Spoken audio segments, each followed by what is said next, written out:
ఈ అమూల్యమైన కార్యక్రమాలు ఏర్పాటు చేసిన స్థానిక సంఘాన్ని సువార్తల్ని ప్రత్యేక వందనాలు తెలియజేస్తూ ఇర్మియా గ్రంథం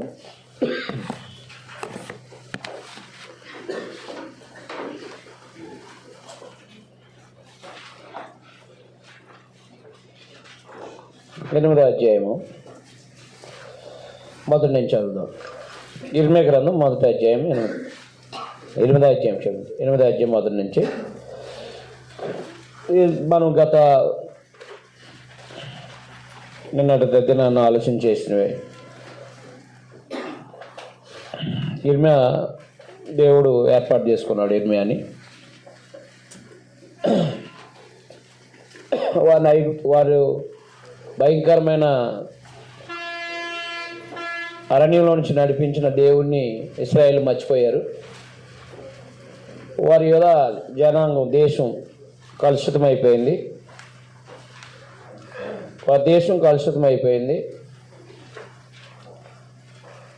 వారు ఉగ్రతకి అనగా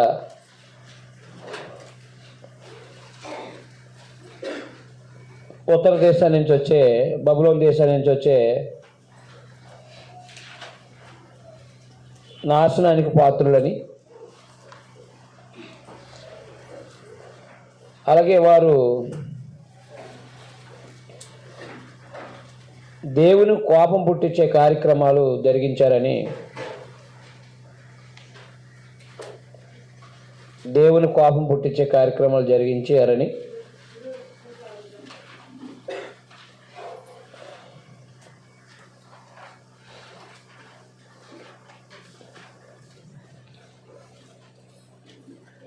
ఆలోచన చేయమని దేవుని మార్గాన్ని ధర్మశాస్త్రం వైపు తిరగాలని, ధర్మశాస్త్రాన్ని గురించి ఆలోచించాలని, పురాతన మార్గాల గురించి ఆలోచించాలని, అలాగే దేవాలయంలో ఊరకనే దేవుడు యెహోవా అని మాట్లాడుతున్న ప్రజలకి వారు చేస్తున్న హేయక్రియల గురించి మాట్లాడి తెలియపరిచాడు. 8వ అధ్యాయంకి వచ్చేటప్పటికి యెహోవాకు ఆ కాలమున శత్రువు యోధారాజుల ఎముకలను, అధిపతుల ఎముకలను, యాజకుల ఎముకలను, ప్రవక్తల ఎముకలను, యెరూషలేము నివాసుల ఎముకలు సమాధులను వెలుపలకు తీసి వారు ప్రేమించు, పూజిస్తూ, అనుసరిస్తూ, విచారణ చేస్తూ, నమస్కరిస్తూ వచ్చిన సూర్యచంద్ర నక్షత్రాల ఎదుట వాటిని పరిచెదరు. అవి కూర్చబడకయు, పాతిబేటకయు, భూమి మీద పెట్టబోలే పడి ఉన్నను. అప్పుడు నేను తోలివేసిన స్థలములన్నింటిలో మిగిలి ఉన్న ఈ చెడ్డ వంశంలో శేషించిన వారందరూ జీవానికి ప్రతిగా మరణాన్ని కోరుదురు.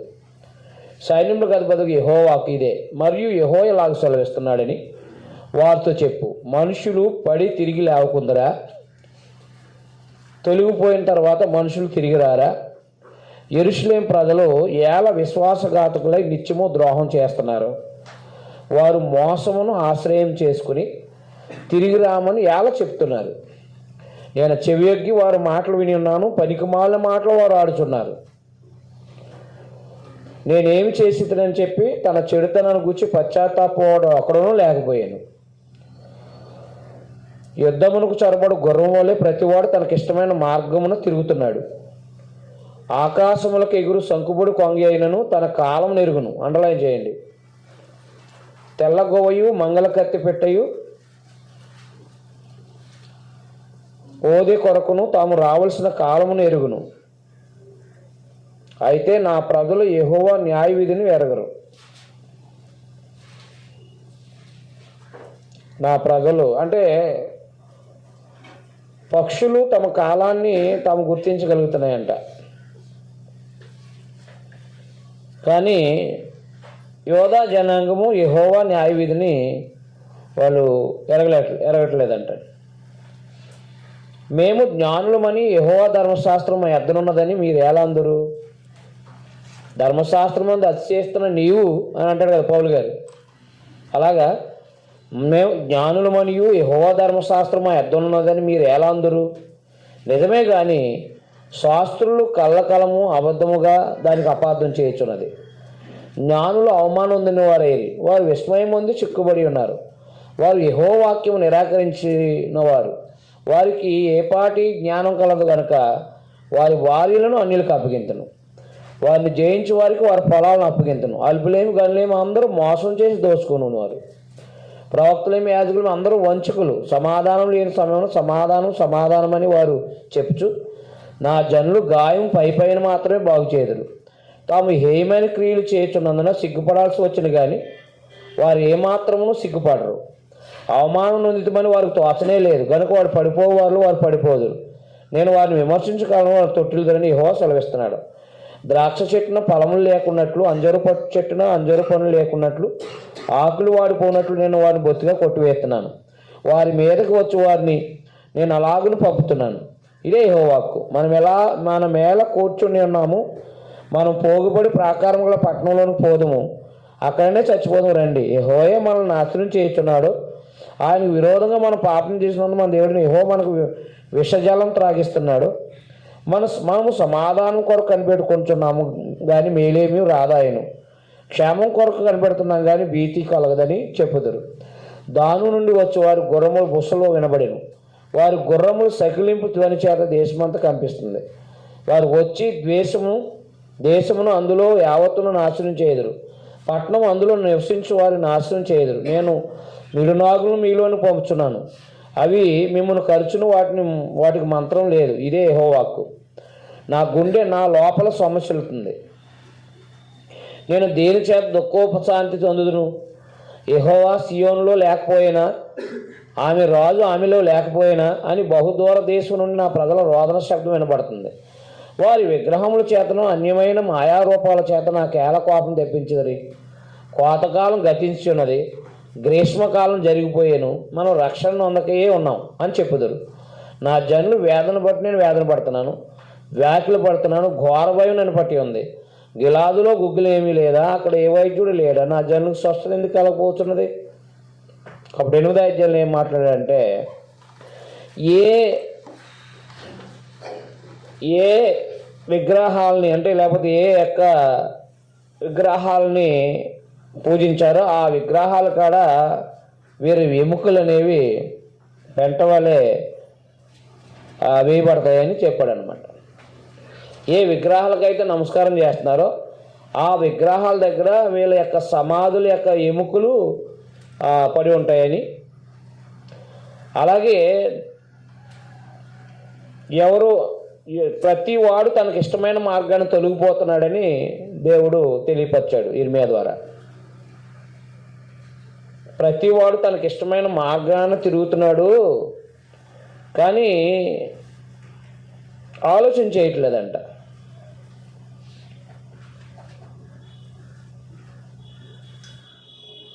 ప్రతివాడు తనకి ఇష్టమైనట్టుగా తిరుగుతున్నాడు.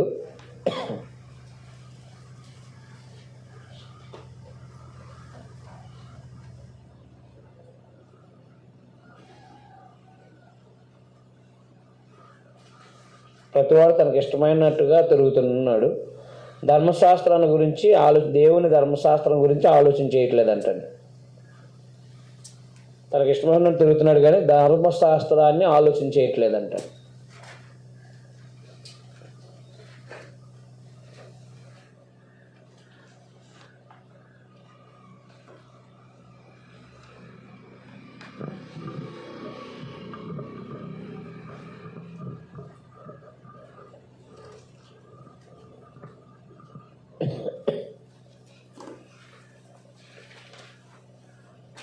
తొమ్మిదో అధ్యాయము.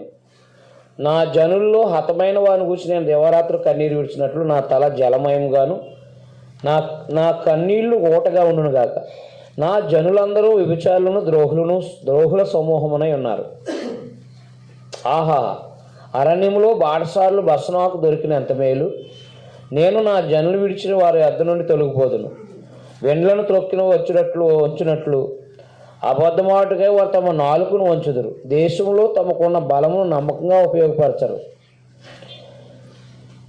నన్ను ఎరుగక కీడు వెంట కీడు చేయొచ్చు ప్రవర్తిస్తున్నారు. ఇదే యెహోవాకు.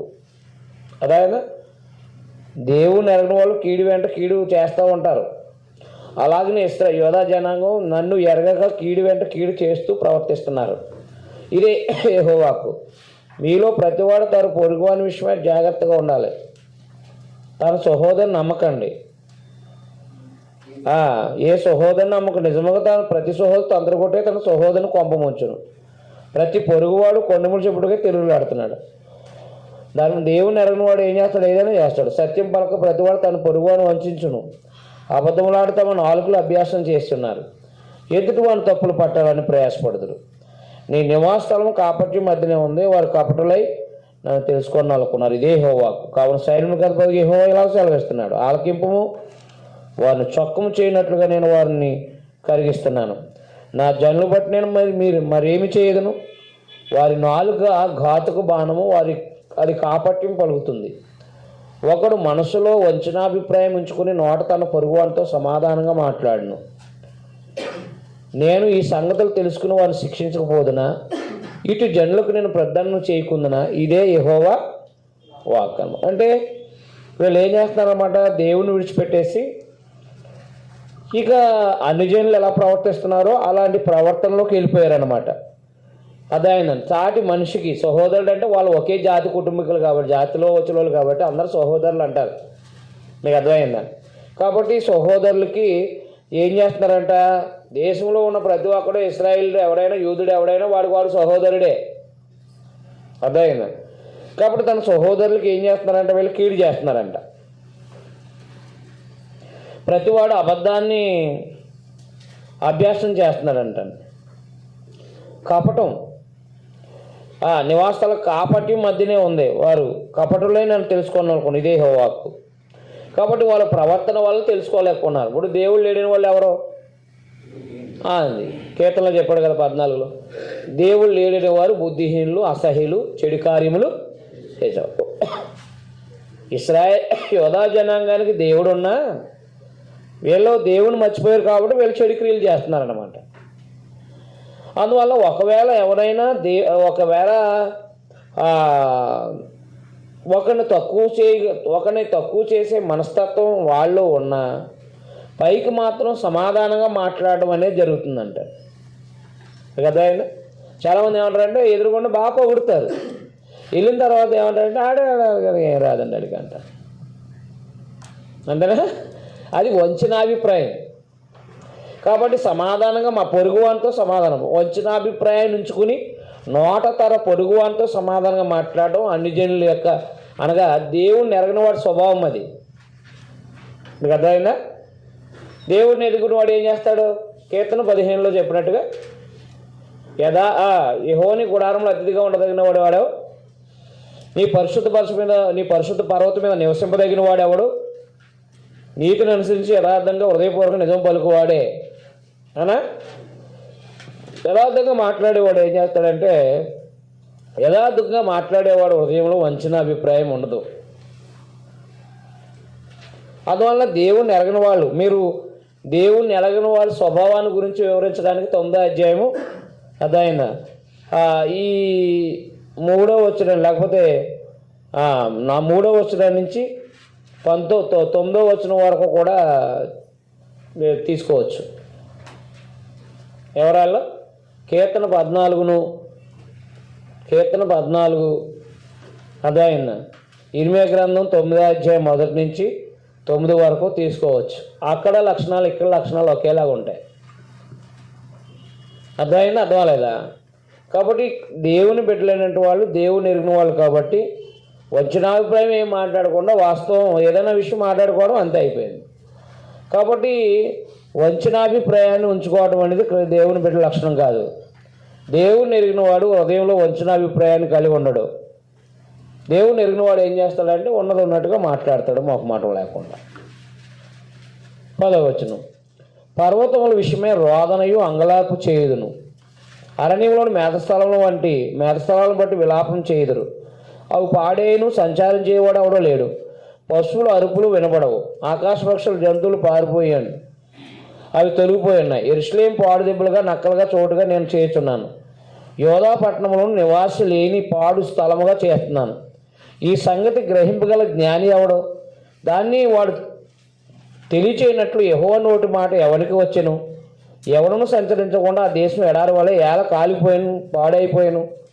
అందుకు యెహోవా ఇలా సెలవిస్తున్నాడు, వారు నా మాట వినక దాన్ని అనుసరింపక నేను వారికి నియమించిన ధర్మశాస్త్రాన్ని విసర్జించి తమ హృదయమోక చెప్పిన జరిగించుడికే తమ పితరులు తమకు నేర్పినట్లు బయలుదేవతలు అనుసరిస్తున్నారు. ఎందుకు దేశం పాడైపోయిందనంటే విగ్రహారాధన. వారి పితరులు విగ్రహారాధనలో కొనసాగించారు. వాళ్ళ పితరులు అంటే అక్కడ పితరులు. అందుకని పితరులు అంటే ప్రతిదీ అబ్రహాం, ఇస్సాకు, యాకోబులు కాదు. అక్కడ మాట్లాడుతున్న పితరుల గురించి వాళ్ళ పైన వాళ్ళకు ముందున్న వాళ్ళు అనమాట. సైన్యులు కలిపి దేశం పాడైపోయింది. జనులు కలిపి ఇశ్రాయేల్ దేవుడు యెహోవా సెలవిస్తున్నాడు, నేను ఈ ప్రజలకు చేదుకూరలు తినిపించాను, విషజలం త్రాగింతను. అంటే ఏంటి? చేదుకూరలు తినిపించడం అంటే అర్థం ఏంటి? చేదుకూరలు తినిపిస్తానంటే అర్థం ఏంటి? ఇప్పుడు నయోమి వచ్చింది తన ఇంటికి, నన్ను మారా అనకొద్దు, నన్ను నయోమి అనకండి, మారా అనండి. మారా అంటే ఏంటి? చేదు. అంటే ఏంటి? భర్తను పోగొట్టుకుంది, బిడ్డలు పోగొట్టుకుంది. కాబట్టి ఏమనిపించింది? బాధలు అనిపించింది కదా. బాధలకి లేకపోతే బాధలకి ఏంటనమాట? చేదు. శ్రమానుభవానికి చేదు, శ్రమలకి బాధలకి చేదుని. కాబట్టి వీళ్ళు అన్ని దేవతలను పూజించడం వాళ్ళకి ఏం చేస్తానంటున్నాడు? విషజలం అంటే చేదు కూరలు తినిపిస్తానన్నాడు అనమాట. చేదైన జీవితాన్ని వారికి పరిచయం చేస్తాడనమాట, బాధలతో కూడిన జీవితాన్ని. తామైనను తమ పితరులైన ఎరగిన జనంలోనికి వారిని చెట్లు కొట్టుదును, వారు నిర్మూలన చేయ వరకు వారు వెంబడి కట్టుకొని పంపుదును అన్నాడు. అదైనా వారి ప్రవర్తన వల్ల వాళ్ళకి ఏం సంభవించబోతుంది అంటే, ఇతర దేశానికి వేరే దేశంలో వాళ్ళు చెరలకి వెళ్ళిపోయి ఏమనిపిస్తారంట? చెరలోకి వెళ్ళిపోయి ఏమనిపిస్తారంట? చేదైన జీవిత అనుభవాల్ని అనుభవిస్తారని 9వ అధ్యాయంలో తెలియపరచుకుంటూ వస్తున్నాడు. సైన్యములు కదపోయి యెహోవా ఇలాగ సెలవిస్తున్నాడు, ఆలోచింపండి, రోదనం చేయి స్త్రీలను కనుగొనండి, వారిని పిలువనంపండి, తెలివిగల స్త్రీలను కనుగొనండి, వారిని పిలువనంపండి. మన కన్నులు కన్నీళ్ళు విడిచినట్లుగాను, మన కనురెప్పల నుండి నీళ్లు వలుకున్నట్లుగాను వారు త్వరపడి మనకు రోదన ధ్వని చేయవలను. మనము వలసబోతిమే, సిగ్గునందితమే, వారు మన నివాసములను పడగొట్టగా మన దేశం విడవలసి వచ్చినే అని సియోనులో రోదన ధ్వని వినపడుతుంది. స్త్రీలారా, యెహోవా మాట వినండి, మీరు చెవియొగ్గి ఆయన నోటి మాట ఆలకించండి. మీ కుమార్తెలకు రోదన చేయి నేర్పండి, ఏడవటం నేర్పించండి. ఒకరినొకరు అంగలార్చు విద్య నేర్పుడి. అంగలార్పు విద్య నేర్చండి. సినిమా వాళ్ళు ఎడతారుగా, అది విద్య అన్నమాట. అది అంతేగాని జరిగిన ఇన్సిడెంట్ని బట్టి వచ్చే అది కాదు, అది విద్య. కాబట్టి ఇక్కడ మీరు ఏడాలంటే అది విద్య అన్నమాట. ఏడవటం నేర్పించడం కూడా విద్య అన్నమాట.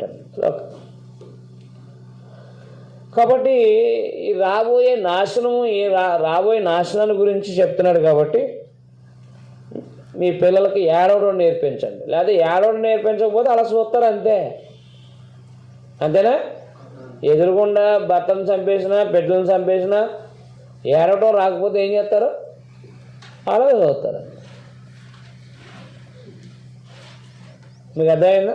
అందుకని ఏం చేయండి, భవిష్యత్తులో మీరు చేసే పనులు బట్టి వచ్చే ఆపద, చేదైన బ్రతుకుల్లో, చేదైన జీవితానికి స్త్రీలారా రోదనం చేయి నేర్చుకోండి. రోదన పురుషుడి కంటే స్త్రీలు బాగా చేస్తారు, అవునా? వాళ్ళ రోదన మొత్తం ఊరంతా వినపడుతుంది. మగోడు రోదన ఏమీ ఉండదు, ఏదో కన్నీళ్ళు అలా కురిపెంతా ఉంటాడు అంతే పొద్దుగా నీళ్ళు. వీళ్ళైతే దొల్లేసి ఈడ్చేస్తారు అంతే. ఇంకా వాళ్ళు ముసలోడైనా సరే వాడి కోసం ఇష్టమన్నాడు నానా రకాలుగా దొల్లేస్తారంతే. ఆ వెళ్ళిపోయే వాళ్ళు కూడా ఆపేస్తారు, వాళ్ళు ఏది తీసుకెళ్ళిపోతున్న వాళ్ళుగా. సర్లే పోనీ మధ్యరేకంగా ఎన్నో అలరించి అయ్యించి ఏదో మధ్యలో చనిపోయాడంటే దానికోసం రోదన చేసిన ఒక అన్నం ఉంటుంది, అర్థమైందా? కాబట్టి అవసరం లేని వాడు కూడా రోదన చేస్తారు. అందుకే నేర్చుకోమన్నాడు విద్య, ఏడవటం రాదు. వీధుల్లో అంటే మత్స్యాకుల దగ్గర ఆ విద్య ఉంటుంది. ప్రభురాత్రి భోజనం తీసుకునేటప్పుడు ఏడవడానని. కొత్త నా భార్యగా ఏం తెలీదు, ఎక్కడి నుంచో వచ్చేది, ఏజెన్సీ నుంచి వచ్చింది ఆవిడ కూడా. మా ఏరియా అయినా సరే ఏజెన్సీలో పెరిగి అర్థమైందా, ఏజెన్సీలో ఉంది కాబట్టి ఈ పల్లెటూరులో ఈ మా ఏరియా తూర్పుగోదావరి జిల్లా నటనా జీవితం తెలియదు కాబట్టి మామూలుగా వాళ్ళ కుటుంబమే అందరూ కూడా ఆ ఏరియా అంతా కూడా ఏజెన్సీ అనమాట.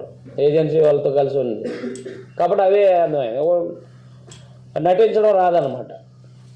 వీళ్ళు ఏం చేసేవారంటే పెద్దగోస్తులో ఈ పాస్టర్ ఏడ్చేసేవాడు, వీళ్ళు ఏడ్చేసేవారంట. ఈవిడికి ఏడుతూ వచ్చేది కాదు, నేర్చుకోలేదు విద్య అర్థమైందా? అర్థం అవ్వలేదా? కాబట్టి ప్రభువా అని అంటారు కదా, ఆ విద్య నేర్చుకోలేదు.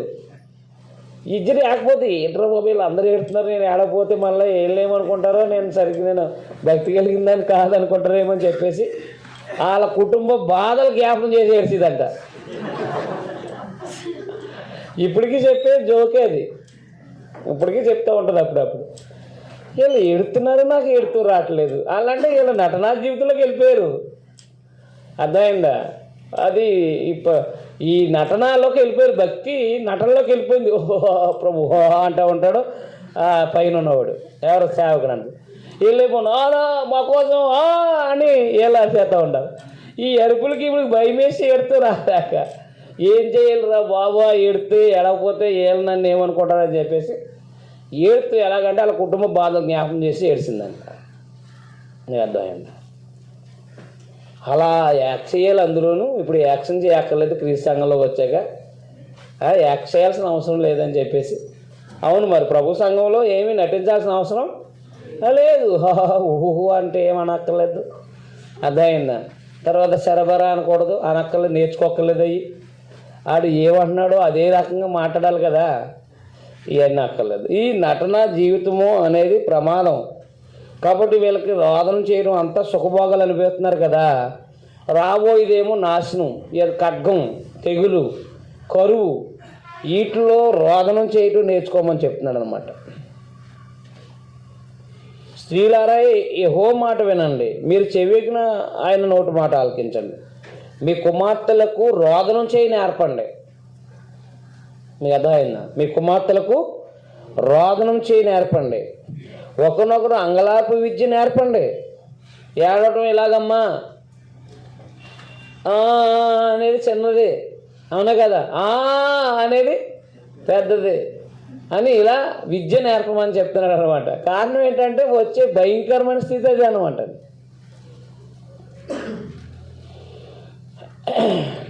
అందుకనే చాలామంది కొంతమంది ఏడుతున్నప్పుడు ఏడ్చే వాళ్ళు మాత్రమే ఎక్కువ ప్రేమించేవాళ్ళుగా పరిగణించదు మనలో.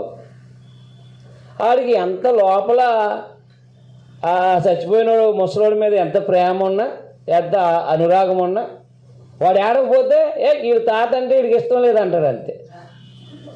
అంటే జనాలకి ఏం చేయాలంటే రోదన చేసేయాలి. అయ్యో ఓ తాతో అని ఏనంటారా, నా తాతో అంటే అయ్యి బాబు ఎంత బాగా ఏడ్చాడు, వీడికి ఎంత ప్రేమ ఉంది వాళ్ళ తాత మీద అని ప్రజలు అనుకోవాలి. కాబట్టి వీడికి పాపం ఏడుతూ రాదు,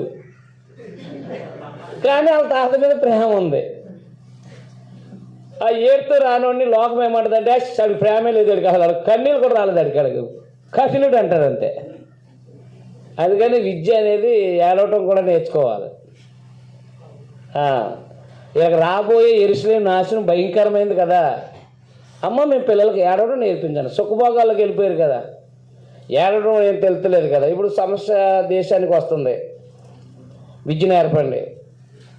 వీధుల్లో పసిపిల్లలు లేకుండా, రాజమార్గంలో ఎవరు లేకుండా వాడు నాశనం చేయటకే మరణం మన కిటికీలు ఎక్కుతుంది, మన నగరంలో ప్రవేశిస్తుంది. రాబోయే పరిస్థితి ఇది. యెహోవాకి ఇదే, నీవు ఈ మాట చెప్పుము. చేల మీద పెంట పడినట్లు, పంట కోయవాని వెనక పిడికిలు పడినట్లు ఎవడనూ సమకూర్చకుండా మనుషుల శవాలు పడును, వాటిని కూర్చువాడు ఒకడో లేకపోయాడు. ఎంత భయంకరంగా ఉంటుంది పరిస్థితి, అర్థమైందా?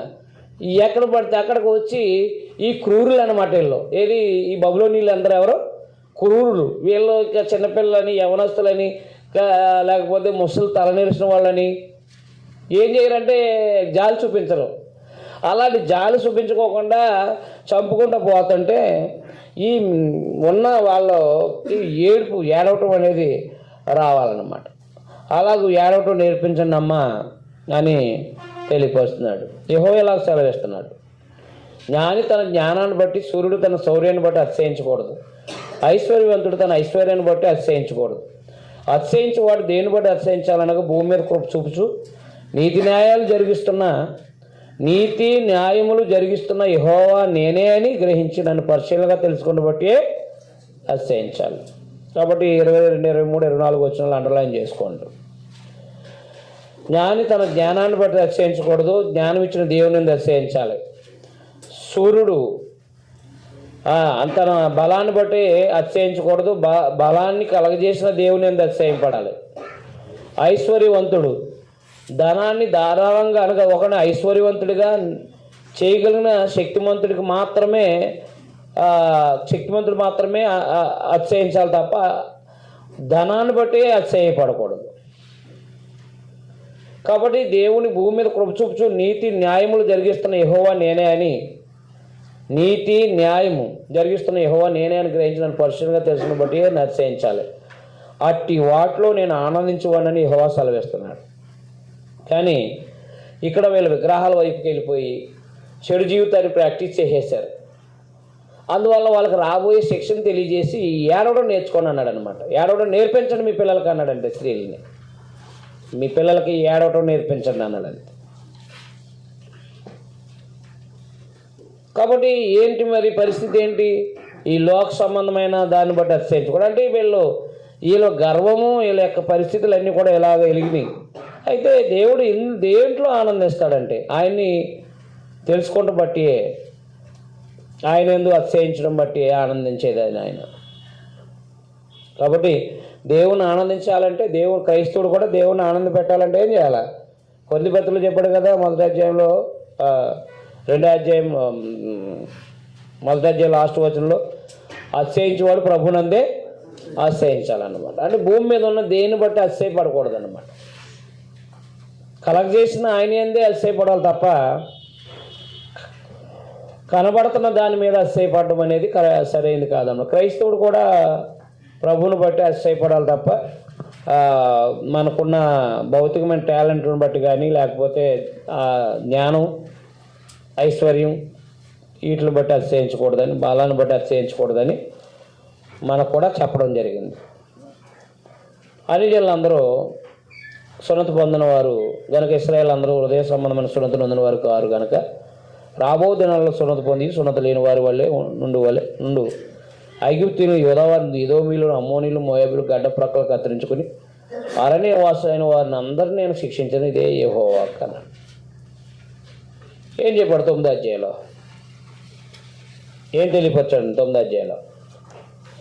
దేవుని మర్చిపోయిన యోధా జనాంగం దేవుని మర్చిపోయి చెడు క్రియలను అభ్యాసం చేయటం వల్ల, యోధా జనాంగము దేవుని మర్చిపోయి చెడు క్రియలను అభ్యాసం చేయటం వల్ల,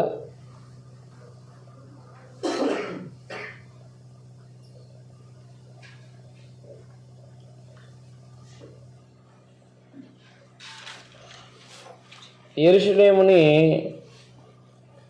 పాడు చేస్తారని తెలియపరచుట, అందువలన రోదన నేర్చుకోమని తెలియపరచుట. యెరూషలేముని పాడు చేస్తారని తెలియపరచడం. రెండవది, అందువలన రోదన చేయ నేర్చుకోమన్నాడు.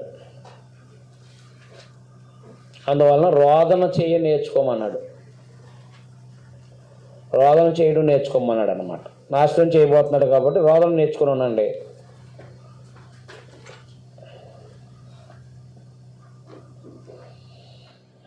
అధ్యాయం ఆ తర్వాత అతిశయించేవాడు దేవుని యందు అతిశయించాలని చెప్పడం జరిగింది.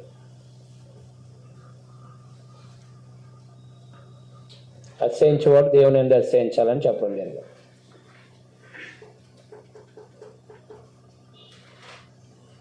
అధ్యాయం ఇశ్రాయేలు వంశస్థులారా, యెహోవా మిమ్మల్ని గూర్చి సెలవిచ్చిన మాటేనండి. యెహోవా సెలవిచ్చింది ఏమనగా, అన్ని జనుల ఆచారాలు అభ్యసింపకండి. అర్థమైందా? అన్ని జనుల ఆచారాలని మనకు కూడా చెప్పడం జరిగిందా లేదా?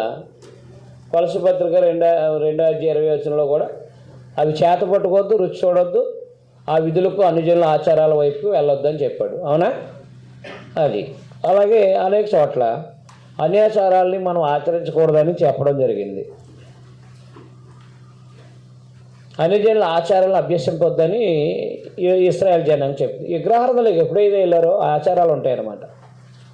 మనం విగ్రహాల నుంచి బయటకు వచ్చాము తప్ప విగ్రహ సంబంధమైన ఆచారాల నుంచి బయటకు రాలేదు. అవునా? విగ్రహాల నుంచి బయటకు వచ్చాం కానీ విగ్రహ సంబంధమైన ఆచారాల నుంచి మాత్రం బయటకు రాలేదు. మరి విగ్రహాలను వదిలేసినప్పుడు విగ్రహ సంబంధమైన ఆచారాలు కూడా వదలాలా వద్దా? మరి వివాహం అంటారు, ముహూర్తం పెడతారు. వివాహం అంటారు, దానికి ఒక పసుపు రాస్తారు కోర్టుకి. అవునా? వివాహం అంటారు. మొన్న మా బంధువులు వివాహం జరిగింది, పసుపు మర్చిపోయారు అంటున్నారు. వాళ్ళ కూరలకు ఏమైనా తక్కువ అయిందమ్మా పంపిస్తామని చెప్పాను అన్నమాట. పసుపు ఎందుకు? కూరలోకి. కాబట్టి మీరు మీ కూరలోకి ఏమైనా కావాలితే ఏం చేస్తాం? పంపిస్తాం. అంతే కదా? పసుపులు, కారాలు, ఉప్పులు అవసరం అంటారా కూడా? కాబట్టి అన్ని ఆచారాలని వదలట్లేదు. మీకు అర్థమైందండి? విగ్రహ సంబంధమైన ఆచార వ్యవహారాలని ఏం చేయట్లేదు. ఆరోగ్య సూత్రాల్లో పర్వాలేదు, ఆరోగ్య సూత్రాలు ఇబ్బంది కాదు. అవి విగ్రహ సంబంధమైన ఆచారాలను వదిలేసుకోవాలి. అర్థమైందండి? ఈ ఇల్లు కడతారు, అందులో 4 బిందులు నీళ్ళు అట్టుకెళ్తారు అంతేనే. లేకపోతే ఆడపడుచు వచ్చి అంటించాలంట. ఇల్లు అంటించేయాలి మొత్తం ఆడపడుచు వచ్చి. పాలు పొంగెత్తారు. ఆచారాలు మానారా? ప్రార్థన చేసి లోపలికి వెళ్ళి విశ్వాసంతో బతికే వాళ్ళు ఎవరో? మేము వెళ్ళాం. అలాగా ప్రార్థన చేసి లోపలికి వెళ్ళాం అంతే. ఉత్తప్పుడు పాలు పొంగిస్తే తిట్టేస్తారు, కళ్ళు ఎక్కడెట్టుకున్నామని. కళ్ళు ఎక్కడెట్టుకున్నావు, పాలన్నీ పొంగిపోయినాయి అని. అవునా?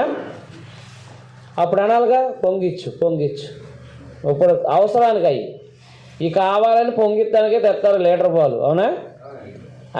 మామూలుగా పిల్లలకు అవసరమైన, ఇంట్లో అవసరమైన తెచ్చి నీవు పొంగబెట్టేసావు అనుకో, నీకు రేవెట్టేస్తారు.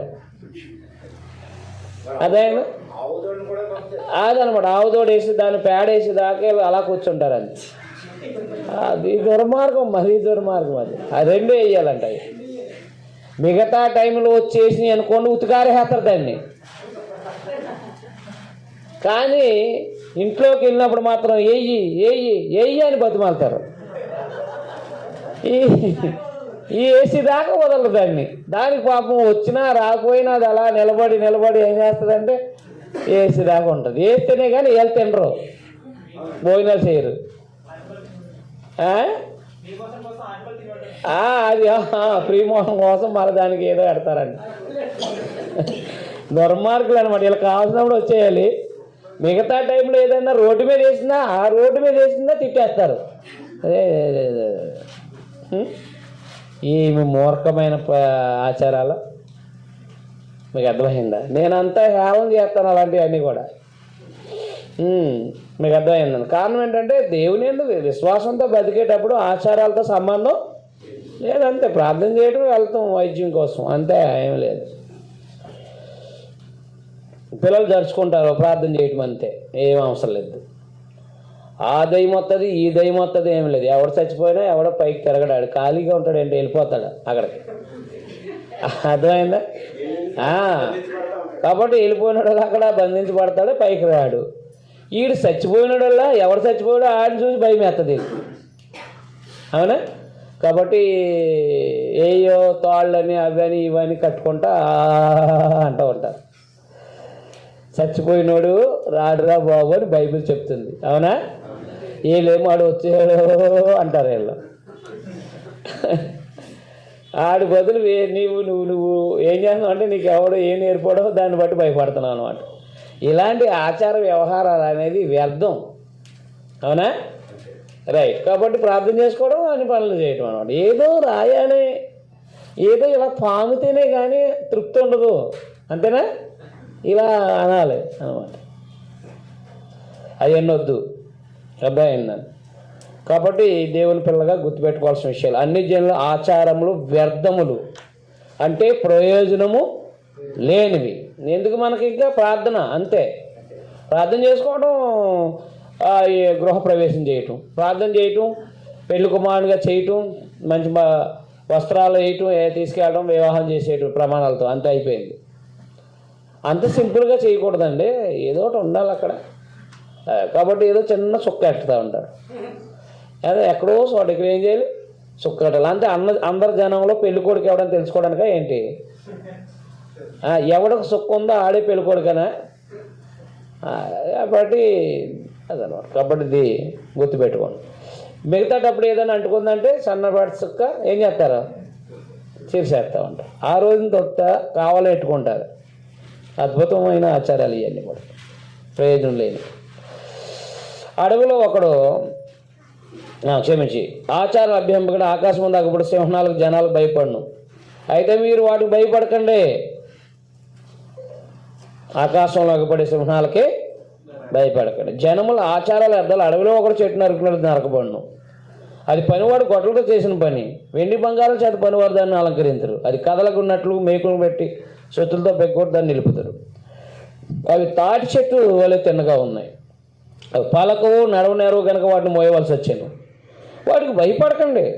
ఎత్తైన విగ్రహం చూసి ఆహా అంటాడు, భయపడకు. నిలబెట్టిన వాళ్ళు ఉన్నారు జనాలు, అది అర్థమైంది, నిలబెట్టారు దాన్ని, లేదా నిలబడలేదు. అది దానంతా దాన్ని నిలబడితే నువ్వు భయపడు, అంతేనా? అది నిలబెట్టబడింది. చాలామంది పట్టుకుని క్రేన్లతో లాగి నిలబెట్టారు అవి. కాబట్టి నిలబెట్టారు, కాబట్టి ఆ నిలబెట్టిన దానికి నువ్వు భయపడమేంటి? భయపడద్దు. పలకు నడవనేరవు కనుక వాటిని మోయాల్సి వచ్చింది, వాడికి భయపడకండి. అది హాని చేయు, నేరవు, మేలు చేయడం వాటి వల్ల కాదు. హాని చేయదు, మేలు చేయదు, ఎందుకు దానికోసం భయపడతావు? హాని చేయని మేలు చేయని దానికోసం భయపడాల్సిన అవసరం ఏముంది? భయపడొద్దు అని చెప్పున్నాడు దేవుడు. 6వ వచనం అండర్లైన్ చేసుకోండి. యెహోవా నిన్ను పోలినవాడెవడు? పోలినవాడు లేడు. నీవు మహాత్యము గలవాడు, నీ శౌర్యాన్ని బట్టి నీ నామము ఘనమైనదాయను. కాబట్టి దేవుణ్ణి పోలినవాడు ఎవరూ లేడు లోకంలో. విగ్రహాలు అనబడి ఉన్నాయి కానీ ఆయన లాంటి వాడు ఎవరూ లేరు. జనములకు రాజా, నీకు భయపడినవాడు ఎవడు? జనములు జ్ఞానులందరిలోనూ వారు రాజ్యములన్నింటిలో నీ వంటి వాడు అవడం లేడు కనుక నరులు నీకు భయపడట అనుకునేము అవసరం. అదైనా నిజదేవునికి భయపడడం మానవుడికి అవసరం.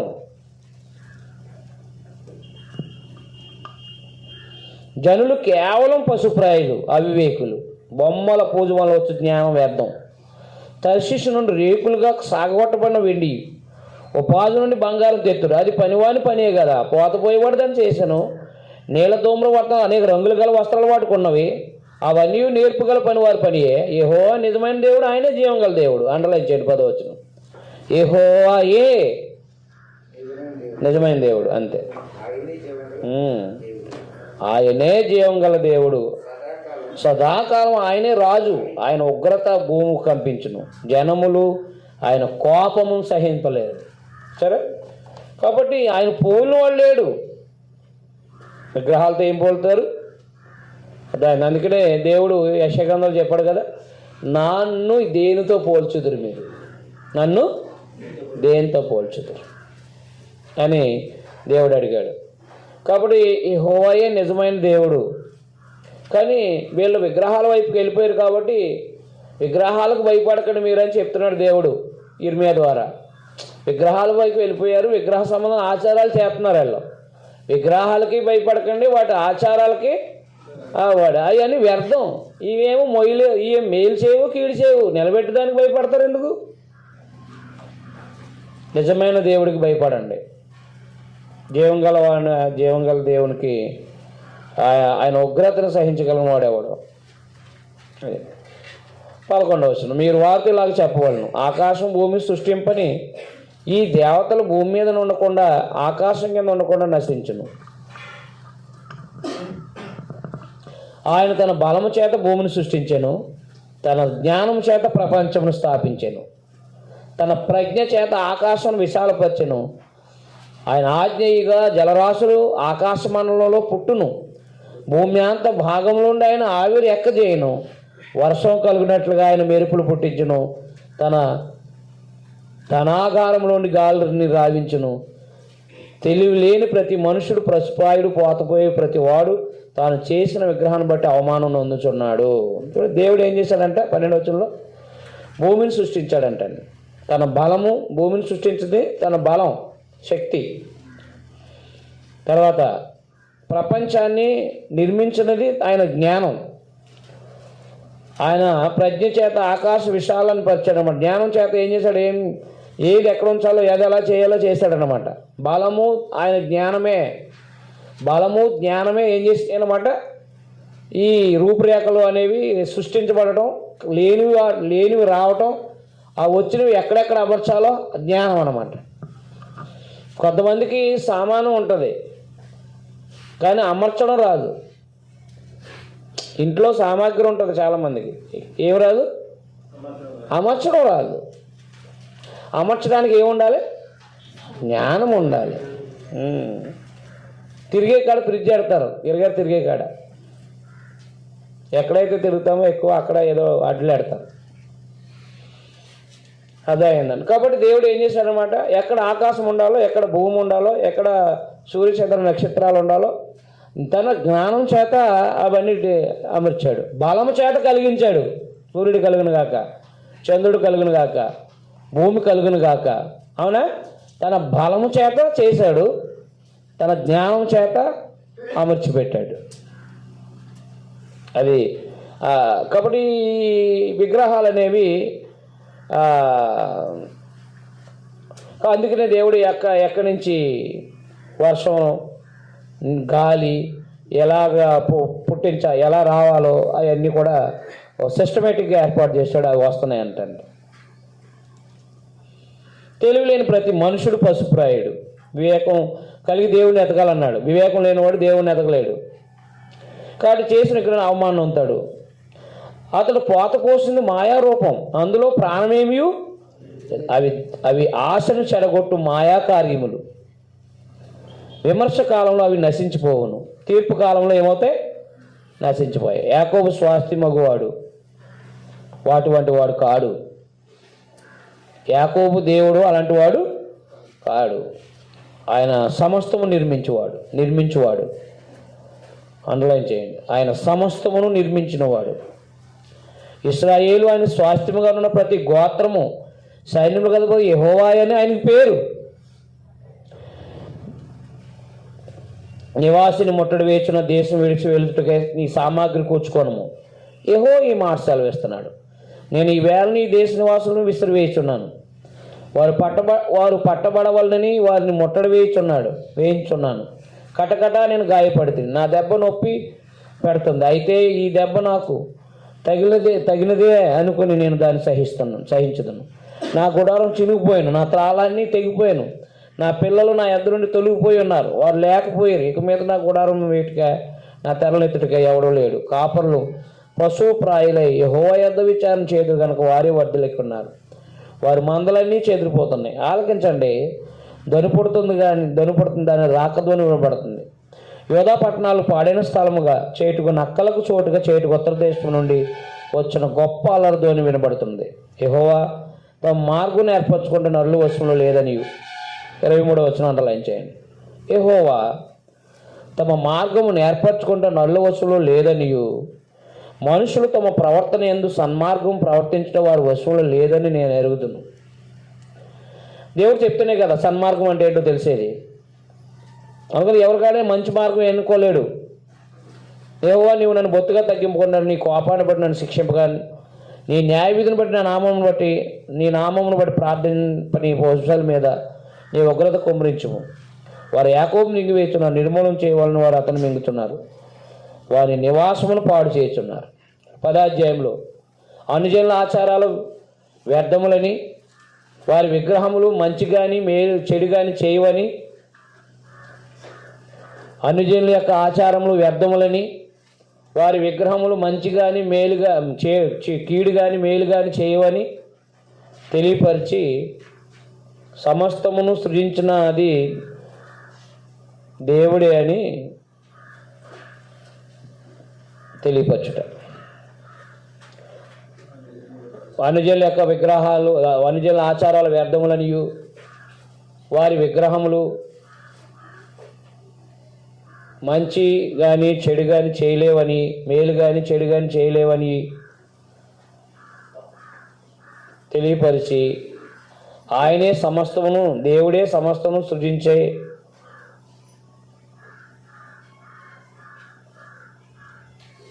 దేవుడే సమస్తమును సృజించి ఉన్నాడని తెలియపరచుట. కాబట్టి ఇశ్రాయేలు గ్రహించాలి, అనుజనుల ఆచారాలు ఆచరించకూడదు, విగ్రహాల చోటుకి వెళ్ళకూడదని. యోధా జనాంగం ఏమవ్వాలంటే ఈ విషయాలు విని మారాలి, కానీ ఇలా మారలేదు. దేవుడే సమస్తను సృష్టించి నడిపిస్తున్నాడని తెలియపరచుట. 12, 13, 23 అండర్లైన్ చేసుకోండి.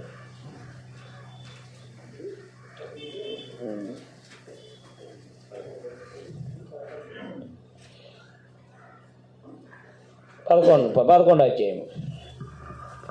వీళ్ళకిచ్చిన ధర్మశాస్త్రాన్ని మీరినందువల్ల ధర్మశాస్త్రంలో అన్నీ కూడా వీళ్ళ మీదకి రాబోతున్నాయని తెలియపరిచాడు 11 అధ్యాయంలో. యెహోవా యొద్దకు ఇర్మీయాకు ప్రత్యక్షమైన వాక్కు, మీరు ఈ నిబంధన వాక్యాలు వినండి. యోధా మనుషులతో, యెరూషలేము నివాసులతో నీవు ఇలాగ మాట్లాడి తెలియజేయవలను. ఇశ్రాయేలు దేవుడిని యెహోవా సెలవిచ్చింది ఏమనగా, ఈ నిబంధన వాక్యాన్ని విననొల్లని వాడు శాపగ్రస్తుడగును. ఐగుప్తు దేశంలో ఉండే ఆ ఇనుప కూలంలో నేను మీ పితరులు రప్పించిన దినమున నేను ఈ ఆజ్ఞ ఇచ్చి తిని, నేడున్నట్టుగా పాలు తేలు ప్రవహించే దేశమును మీ పితరులకు ఇచ్చేదని వారితో నేను చేసిన ప్రమాణం నేను నెరవేర్చినట్లు మీరు నా వాక్యం విని నేను మీకు ఆజ్ఞాపించే విధులన్నిటిని బట్టి ఈ నిబంధన వాక్యమును అనుసరించిన ఎల్ల మీరు నాకు జనులయ్యిందురు, నేను మీకు దేవుని అయ్యిందును. అందుకు యెహోవా ప్రకారం జరుగుగాక నేను అంటిని. యెహోవా నాతో సెలవిచ్చింది ఏమనగా, నీవు యోధా పట్టణంలో, యెరూషలేము వీధుల్లో ఈ మాటలన్నీ ప్రకటించు. మీరు నా నిబంధన వాక్యాలను వీటిని అనుసరించి నడుచుకోండి. ఐగుప్తులోని మీ పితరులను రప్పించిన దినం మొదలుకొని నేటి వరకు నేను గట్టిగా ఖండితంగా చెప్పుచూ వచ్చితిని. నా మాట వినుడి అని పెందలకళ్ళు చెప్పుచూ వచ్చితిని. అయినను వారు తమ దుష్ట హృదయంలో పుట్టు మూర్ఖత చెప్పు నడుస్తూ వినకపోయేది, చెవియొగ్గిన వారు కాకపోయేది. వారు అనుసరించాలని నేను వారికి ఆజ్ఞాపించిన ఈ నిబంధన మాటలన్నింటినీ అనుసరించి నడవలేదు అని ధర్మశాస్త్రాన్ని అనుసరించలేదన్నమాట. నేను ఆ నిబంధనలను వాటన్నిటిని వారి మీదకి రప్పిస్తున్నాను. అండర్లైన్ చేయండి. నిబంధన అనుసరించలేదు కాబట్టి నిబంధనలో రప్పిస్తానన్నాడు అంతే. దేవుని న్యాయవంతుడు. నిబంధనలోని వాటన్నిటిని వారి మీదకి రప్పిస్తున్నాను అన్నాడు అనమాట. 8వ వచనం లాస్ట్ లైన్. కనుక నేను ఆ నిబంధనలో వాటన్నిటిని వారి మీదకి రప్పిస్తున్నాను అన్నాడు. దేవుడు ఐగుప్తు దేశం నుంచి విడిపించి వారితో నిబంధన చేశాడు. ఆ నిబంధన అనుసరించమని చాలామంది ప్రవక్తలను పంపించాడు. ఆయన పంపించి ఖండితంగా చెప్పాడు. చెప్పినా కానీ ఏం చేయలేదు, వాళ్ళు వినలేదు కాబట్టి, నిబంధన అనుసరించలేదు కాబట్టి ఆ నిబంధనలో ఉన్నాయన్నీ రప్పిస్తాడు. అంటే ద్వితీయోపదేశకాండం 28వ అధ్యాయం 15 నుంచి చెప్పబడిన శాపాలన్నీ వాళ్ళ మీదకి వస్తాయన్నమాట. దేవుడు న్యాయవంతుడు అన్నమాట. ధర్మశాస్త్రం వినకుండా ప్రవక్త గ్రంథాలు చదివితే అదేంటి దేవుడు ఇలాగే చేసేద్దండి అలా చేసేద్దండి అనిపిస్తుంది. నిబంధనకు వ్యతిరేకంగా బ్రతికితే ఏమొస్తాయి చెప్పాడు. అందుకే మనం 5 పుస్తకాలను వివరంగా చదివాక మిగతా విషయాలు చదువుతాం. 9 మరి యెహోవా నాతో ఇలాగ సెలవిచ్చాను, యోధా వారిలో యెరూషలేము నివాసుల్లో కుట్ర జరిగినట్లుగా కనబడుతుంది. ఏదనగా వారు నా మాటలు విననొల్లకపోయినా తమ పితరుల దోషచర్యలను జరప తిరిగి ఉన్నారు. మరియు వారి అతి దేవతలను పూజించుటకై వాటిని అనుసరిస్తూ వారి పితరులతో నేను చేసిన నిబంధనను ఇశ్రాయేలు వంశస్థులు యుధవంశులు భంగం చేసి ఉన్నారు. కాబట్టి యెహోవా ఇలాగ సెలవిస్తున్నాడు, తాము తప్పించుకున్న జాలని కీడు వారి మీదకి రప్పింపోతున్నాను. వారు నాకు మొరపెట్టిన నేను వారు మొర వినకొందును. యోధా పట్టణస్థులు యెరూషలేము నివాసులు పోయి తాము దోపార్పణం చేయి దేవతలకు మొరపెట్టదురు, కానీ వారు ఆపత్కాల్లో అవి వారికి ఏమాత్రం రక్షింపజాలవు. యోధ, నీ పట్టణం లెక్క చొప్పున నీ దేవతలు ఉన్నవి కదా. యెరూషలేము నివాసులారా, బయలుదేవతకు ధూపం వేయవాలని మీ వీధులు లెక్క చొప్పున లజ్జాకరమైన దాని పేరిట బలిపీఠాలు స్థాపించినది. కావున నీవు ఈ ప్రజల నిమిత్తం ప్రార్థన చేయకు, వారి నిమిత్తం మొరపెట్టకు, ప్రార్థన చేయకు. వారు తమ కీడును బట్టి నాకు మొరపెట్టినప్పుడు నేను వినను. అండర్లైన్ చేయండి. ఈ జనాంగం కోసం, అనగా ఇర్మియా కాలంలో ఉన్న రాజులు, ప్రజలు, వారి దుర్మార్గ క్రియలు, వారి విగ్రహారాధన, వారి చెడు క్రియలను బట్టి దేవుడు యెరూషలేమును నాశనం చేయాలని నిర్ణయించాడు. కాబట్టి ఆ నిర్ణయానికి విరుద్ధంగా ఆయన ప్రార్థన చేయొద్దు అంటున్నాడు అన్నమాట. అంటే దేవునికి విరోధంగా ప్రార్థన చేసి మనం సహాయం పొందలేము. దేవునికి విరోధంగా ప్రార్థన చేసి మనం సహాయాన్ని పొందుకోలేము. ప్రార్థన చేయొద్దు వారి నిమిత్తం అన్నాడు అంతే. నిబంధన అతిక్రమించారు, నిబంధనలో కుమ్మరించబోతున్నాడు. అప్పుడు న్యాయంగా జరిగించేటప్పుడు వాళ్ళ ప్రార్థన చేయొద్దని చెప్పాడు అనమాట. దుర్వ్యాపారం జరిగించిన నా ప్రియురాలికి నా మందిరముతో నిమిత్తమేమి? మొక్కుబల చేత ప్రతిష్ఠితమైన మాంసంతుడి చేత నీకు రావాల్సిన కీడు నువ్వు పోగొట్టుకుందువా? అలాగైతే నువ్వు ఉత్సహించదు. అది చక్కని పొలాలు గల పచ్చని ఒలివ చెట్లు యెహోవా నీకు పేరు పెట్టాను. గొప్ప తుఫాను ధ్వనితో దాని మీద మంట పెట్టగా దాని కొమ్మలు విరిగిపోతున్నాయి. ఇశ్రాయేలు వంశస్థులు, యూదా వంశస్థులు బయలుకు దోపార్పణ చేసిన కోపం పుట్టించుట చేత తమంతట తామే చేసిన చెడుతనాన్ని బట్టి మిమ్మను నాటిన సైన్యములకు అధిపతికి యెహోవా మీకు కీడు చేయి నిర్ణయించుకుని ఉన్నాడు. దాన్ని యెహోవా నాకు తెలియజేయగా నేను గ్రహించను. ఆయన వారి క్రియలను నాకు కనపరచెను. అయితే నేను వదకు తేబడుచున్న సాధువైన గొర్రె పిల్లవాళ్ళే ఉంటేని మనం చెట్టును దాని ఫలం నశింపజేయడం రెండేని వాని పేరు ఎక్కడో జ్ఞాపకం చేయబడకపోనట్లు బ్రతుకువారిలో ఉండకుండా వారిని నిర్మూలన చేయడం రెండేని వారు నా మీద చేసిన దురాలోచనలు నేను ఎరక్కుంటేని. నీతిని బట్టి తీర్పు తీర్చు, జ్ఞానేంద్రియాలు హృదయంలో శోధించు, వాడు సైన్యం కలుగు యెహోవాయే. అండర్లైన్ చేయండి 20 వచనాన్ని.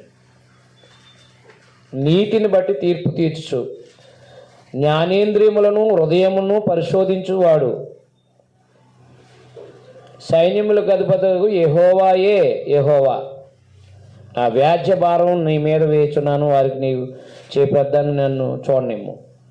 కావున నీవు మా చేత చావుకున్నట్లు యెహోవా నామమును ప్రవచింపకూడదని చెప్పిన అనాతోతు వారిని గూర్చి యెహోవా ఇట్లా సెలవిస్తున్నాడు.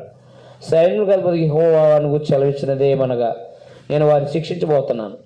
వారి యవనస్తులు ఖడ్గం చేత చంపబడెదరు, వారి కుమారులు క్షామం వల్ల చచ్చెదరు, వారికి శేషమేమి లేకపోను. నేను వారిని దర్శన సంవత్సరంలో అనాథోదు కీడును వారి మీదకు రప్పిస్తున్నాను అన్నాడు. 11వ అధ్యాయంలో యోధ ధర్మశాస్త్రాన్ని మీరినందున ధర్మశాస్త్రంలో ఉన్న శాపాలన్నీ కుమ్మరిస్తానని దేవుడు తెలియపరచుట. యోధ ధర్మశాస్త్రాన్ని మీరినందున, యోధ అనగా యూదులు ధర్మశాస్త్రాన్ని మీరినందున వారి మీదకి ధర్మశాస్త్రంలో చెప్పబడిన శాపములు వారి మేపై కుమ్మరిస్తానని తెలియపరచుట.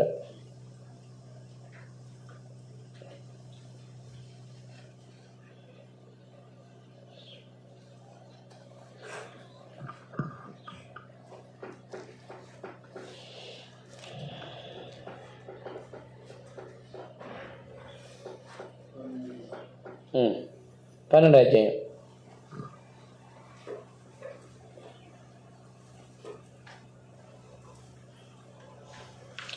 యెహోవా నేను నీతో వాదించినప్పుడు నీవు నీతిమంతుడిగా కనబడదు. పౌలు గారు మాట్లాడారు ఇది ఎక్కడ? రోమపత్రిక, అవునా? రోమపత్రిక 3వ అధ్యాయం.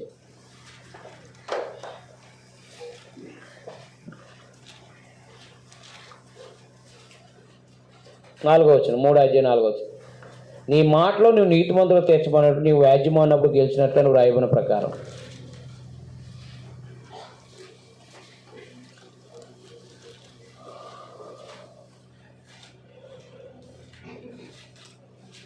ప్రతి మనుషుడు అబద్ధుడు కానీ దేవుడు సత్యవంతుడు కాకతేరడం, అవునా? యెహోవానే నీతో వాదించినప్పుడు నువ్వు నీతిమంతులుగా కనపడదు. దేవునితో వాదించాడుకో మనిషి ఎవరి నిర్బంధం కనబడతాడు? దేవుడు నిర్బంధం. ఏంటయ్యా ఇలా చేసావు, అలా చేసావు, ఏం చేసావు, ఇవన్నీ ఏంటి, పనులేంటి, లోకం ఏంటి, అన్నీ ఎన్ని వాదించినా నువ్వు దేవుణ్ణి అన్యాయస్తుడిగా చూపించలేవు. ఆయనతో వాదించినప్పుడు ఆయనే నీతిమంతుడు కనబడతాడు. నేను నీతో మాట్లాడుదును, దుష్టులు తమ మార్గంలో వర్ధులనేలా, మహావిశ్వాసఘాతులు సుఖింపనేలా. నీవు వారిని నాటుతున్నావు, వారు వేరు తనుచున్నారు. వారు ఎదిగి ఫలములు ఇస్తున్నారు, వారి నోటికి నువ్వు సమీపంగా ఉన్నావు, కానీ వారు అంతరింద్రియాలకు దూరంగా ఉన్నావు. యెహోవా, నీవు నన్ను ఎరిగి ఉన్నావు, నన్ను చూస్తున్నావు.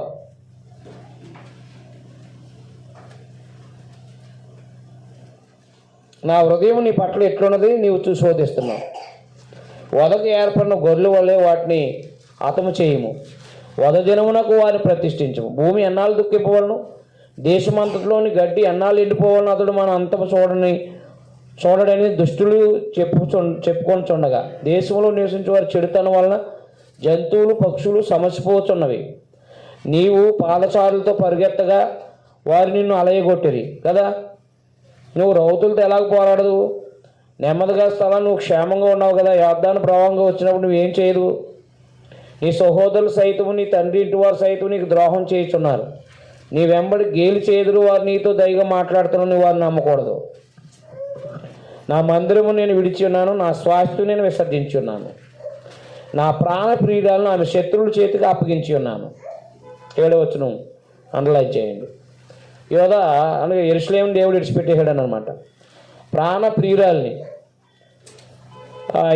వదిలేస్తున్నాను అంటున్నాడు అనమాట.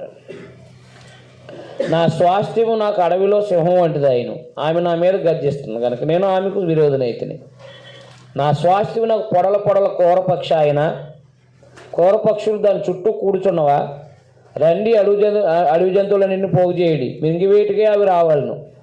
కాపురులు అనేకులు నా ద్రాక్ష తోటలను చెరిపివేసి ఉన్నారు, నా సొత్తును త్రొక్కివేసి ఉన్నారు.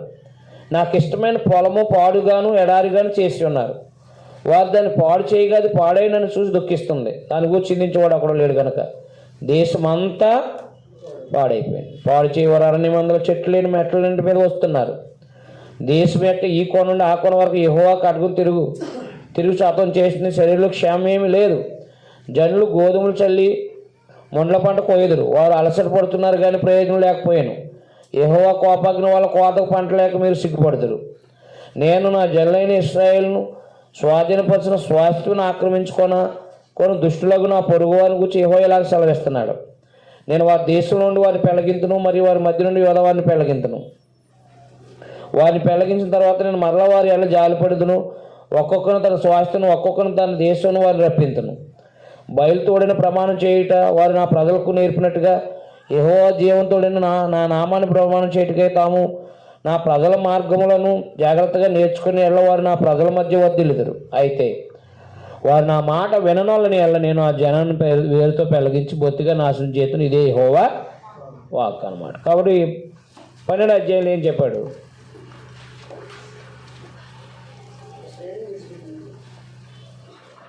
అధ్యాయంలో ఏం తెలియపరిచాడు? దేవుడు తనకు ప్రాణానికి ప్రియమైన యెరూషలేముని విడిచిపెట్టి ఉన్నాడని తెలియపరిచాడు. దేవుడు తన ప్రాణ ప్రియురాలైన యెరూషలేమును విడిచి ఉన్నానని తెలియపరచుట.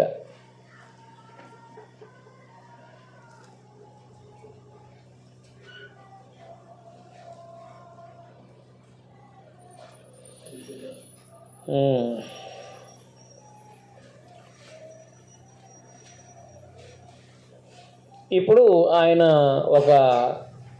కొన్ని సంకేతకాల ద్వారా ప్రసంగించడం అనేది ప్రారంభించాడనమాట. ఎవరో?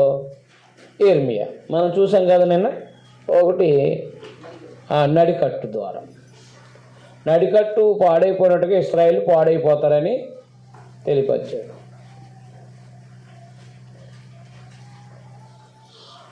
దట్టి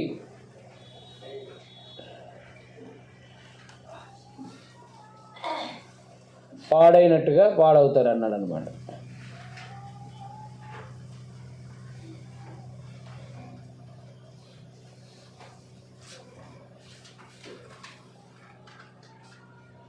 అదైనా నడికట్టు అనమాట.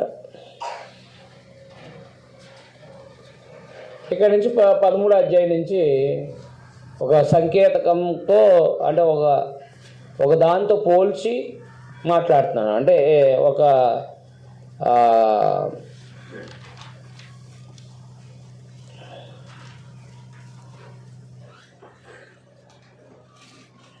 సంకేతకంతో చెప్తూ అంటే బెల్ట్ పాడైనట్టుగా ఇశ్రాయేల్ పాడవుతారు, యూదా జాతి పాడవుతుంది అని చెప్తున్నాడు. మార్చుకోమని కూడా చెప్తూ ఉంటాడు. 11 యెహోవా నాతో ఇలాగ సెలవిచ్చాను, నీవు వెళ్ళి అవసరాన్ని నడికట్టు కట్టుకుని నీ నడుము దాన్ని కట్టుకొనము, నేలలో దానికి వేయకము. కావున యెహోవా మాట చెప్పు, నేను నడికట్టుకు వాడు కొని నడుమును కట్టుకుంటుంది. నేను నడికట్టు నడుకడు కొని నడుమును కట్టుకోండి. రెండవ మారు యెహోవాకు నాకు ప్రత్యక్షమై, నువ్వు కొని నడుము కట్టుకున్న నడికట్టును తీసుకుని లేచి యూఫ్రటీసు నదికి పోయి అక్కడ నున్న బండపేటలో దాన్ని దాచిపెట్టమనగా, యెహోవా నాకు ఆజ్ఞాపించినట్లు నేను పోయి యూఫ్రటీసు నది దాన్ని దాచిపెట్టి తిని. అనేక దినాలైన తర్వాత యెహోవా నువ్వు లేచి యూఫ్రటీసు నదికి పోయి నేను అక్కడ దాచిపెట్టమని నీకు ఆజ్ఞాపించిన నడికట్టును అక్కడ నుండి తీసుకొనమని నాతో చెప్పగా, నేను యూఫ్రటీసు నదికి పోయి త్రవ్వి ఆ నడికట్టును దాచిపెట్టిన చోటు నుండి దాన్ని తీసుకుంటాను. నేను దాన్ని చూడగా ఆ నడికట్టు చెడిపోయి ఉన్నాను, అది దేనికి పనికిరాందయ్యాను. కాగా యెహోవాకు నాకు ప్రత్యక్షమేలాగా సెలవిచ్చాను. యెహోవా ఈ మాట సెలవిస్తున్నాడు, ఈ విధముగానే ఏదో వారి గర్వం, యెరూషలేము నివాసుల గర్వం నేను భంగపరచదును. అన్ని దేవతలు పూజిస్తూ వారికి నమస్కారం చేయదుమని వాటిని అనుసరించు నా మాటలు విననోళ్ళక తమ హృదయ కాఠిన్యం చెప్పి నడుచుకొని ఈ ప్రజలు దేనికి పనికిరాని నడికట్టు వాళ్ళు అగుదురు. అది అండర్లైన్ చేయండి. హృదయ కాఠిన్యం అనేది ప్రమాదం, గుర్తుపెట్టుకోండి. దేవుని వాక్యం వింటున్నప్పుడు హృదయాన్ని కఠినం చేసుకోకూడదు. ఇశ్రాయేలు ప్రయాణంలో కూడా వాళ్ళు హృదయాన్ని కఠినం చేసుకున్నారంట. ఎబ్రీ 4:3-8 చెప్తాడు. అందుకని దేవుని వాక్యం విన్నప్పుడు హృదయాన్ని కఠినం చేసుకోకుండా వాక్యం విన్నప్పుడు దాన్ని అనుసరించడానికి మనం ప్రయత్నం చేయాలి. వాక్యం అనుసరిస్తున్నప్పుడు ఇబ్బందిగా ఉన్నా దేవునికి సంతోషాన్ని ఇచ్చే కార్యక్రమాలు అవి. 3:8 నుంచి 10 వరకు. హృదయ కాఠిన్యం చెప్పి నడుచుకొని ఈ ప్రజలు దేనికి పనికిరాని ఈ నడికట్టు వాళ్ళు అగుదురు. అంటే ఆ నడికట్టు ఆ బెల్ట్ యూఫ్రటీసు నది దగ్గర పాతి పెట్టాడు. కొన్ని దినాలైన తర్వాత వెళ్తే అది పాడైపోయింది. అది ఎలా పాడైపోయిందో అలాగే యోధా జనాంగం కూడా ఏమవుతారనమాట, పాడైపోతారని ఒక ప్రత్యేకమైన ఒక సంకేతం అని గుర్తుతో పోల్చి చెప్పడం జరిగిందనమాట.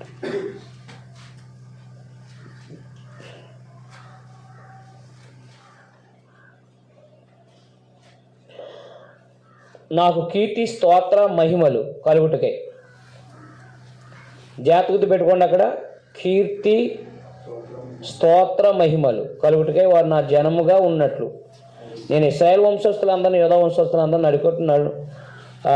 నడికట్టు నరుని నడుమునకు అంటిన రీతిగా నన్ను అంటి ఉండజేస్తుంది. కానీ వారు నా మాటలు వినకపోయి ఉన్నారని యెహోవా సెలవిస్తున్నాడు.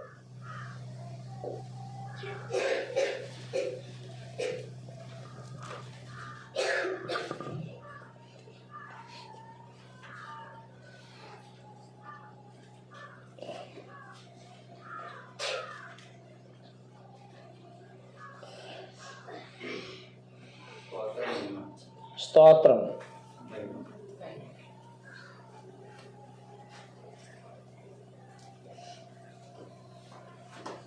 ఇంకేంటది? మహిమ, కీర్తి, స్తోత్రం. ఏంటి అట్లా అర్థాలు?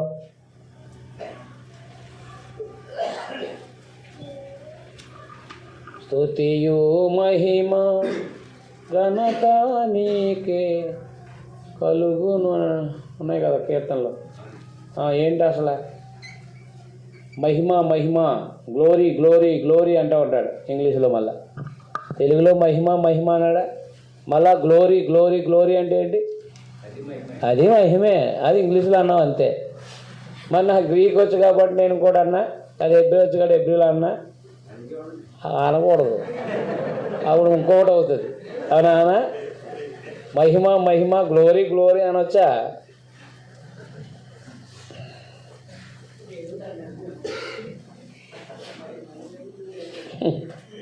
మహిమ అన్న ఒకటే, గ్లోరీ అన్న ఒకటే. పామేలకు చదువురాను తెలియక మహిమ మహిమ గ్లోరీ గ్లోరీ అంటే అది కూడా అదే వీళ్ళు కూడా అంటారు. వీళ్ళు కూడా మహిమ మహిమ గ్లోరీ గ్లోరీ అంటూ ఉంటారు. మహిమ తెచ్చే పనులు చేయాలి తప్ప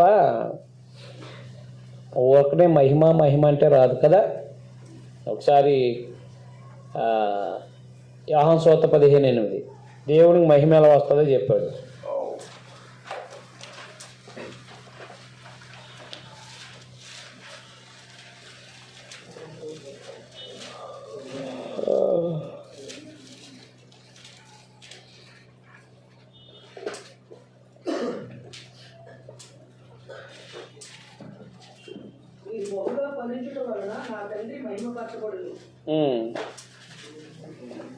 అంతేనా? మీరు బహుగా అంతే కదా, మరి బహుగా ఫలించడం వల్లే కదా మహిమ వస్తుంది.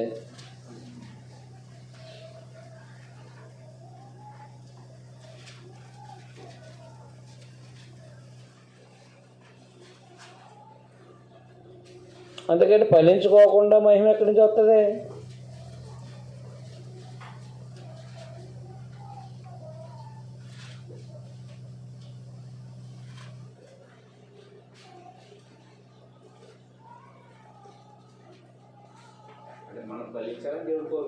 అది అంటే ఫలించడం అంటే ఆత్మఫలాలు, ప్రేమ, సహనం, దయ ఇవన్నీ అది ఇప్పుడు భౌతిక సంబంధంగా ఒక ద్రాక్ష తోట ఫలించింది, బాగా ఫలాలు కాసింది. యజమానుడికి సంతోషం, అదనమాట. కాబట్టి అలాగే మనము ప్రేమ, సమాధానము, సంతోషము, దయ ఇవన్నీ కూడా సంపాదించుకుంటున్నప్పుడు దేవుడు సంతోషపడతాడు, మహింపరచబడతాడు అన్నమాట. సంఘములో ఆత్మఫలాలు ఉండటం వల్ల, ప్రతి ఒక్కరిలో కూడా ఆత్మఫలాలు ఫలించడం వల్ల దేవునికి ఏమొస్తుంది? అంతేగాని చేతులందరూ పైకెత్తి ఒకసారి మహిమ కలుగును గాక అంటే వస్తుందా? కాబట్టి చాలా సింపుల్గా, చాలామంది సింపుల్ అనమాట. ఏంటి అన్నీ ఏమి రావాలి? సింపుల్గా దేవుడికి మహిమ రావాలి అంటే చేతులు ఎత్తండి అంటే సరిపోద్ది. అవి ఇలాంటివన్నీ సింపుల్ కదా. ఫలించమంటే బాధ, సమాధానంగా ఉండరా, గొడవలకు వెళ్ళకుండా అంటే బాధ. కానీ చెయ్యెత్తడం బాధ ఏముంది అండి? బాధేం కాదు. ఇలా చెయ్యంత చెయ్యెత్తడం కష్టమేముందండి అని అంతేనా? చాలా. కాబట్టి జనాలు ఏం చేశారంటే ఫలించండిరా అని దేవుడు చెప్తే ఏం అక్కర్లేదు, మహిమ కలుగును గాక అంటారు అన్నమాట. అంతే, నోటి మాటతో చేస్తున్నారు. అర్థమైందా?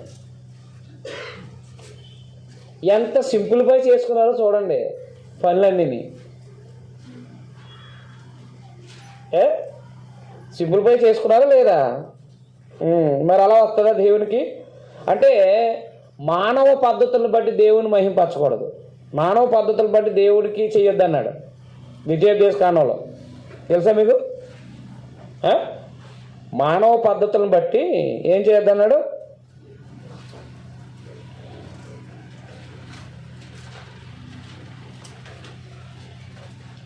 మానవ పద్ధతులను బట్టి దేవుణ్ణి ఆరాధించకూడదంట.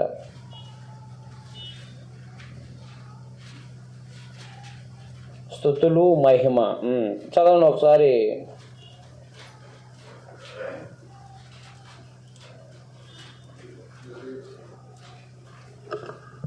దేశకాండం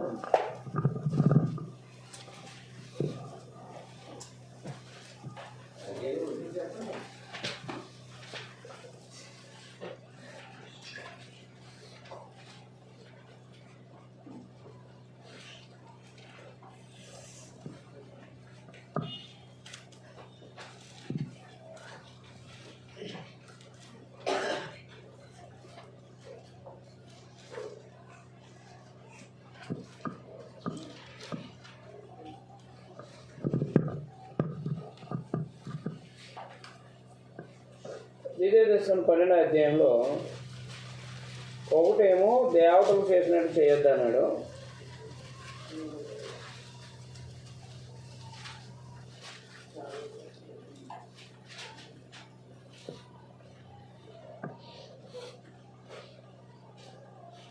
పన్నెండు అధ్యాయం 4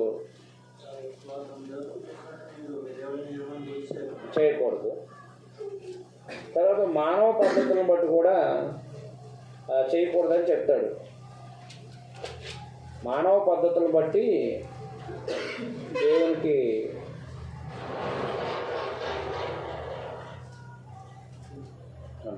ఓషే గ్రంథం అనుకుంటాం, మనం చదివాం కదా. మనం ఓషే గ్రంథంలోనే కదా మనం చదివింది. ఏ పుస్తకం అన్నా నెలలో అందులోనే చెప్తాడు, వారు నాకు మానవ పద్ధతులను బట్టి నా వారు చేస్తున్నారు అని మాట్లాడాడు. ఒకసారి ఓషే గ్రంథానికి రండి. నేను ప్రతి విషయం అండర్లైన్ చేసుకోమని చెప్పాను. నేను ప్రతి విషయాన్ని మళ్ళీ మర్చిపోతాం, చదివితే మళ్ళీ అండర్లైన్ లేకపోతే జ్ఞాపకం ఉండదని చెప్పి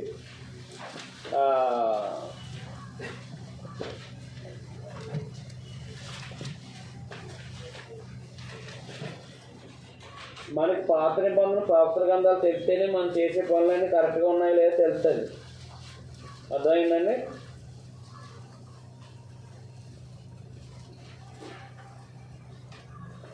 ఏడో అధ్యాయము హోషేయ.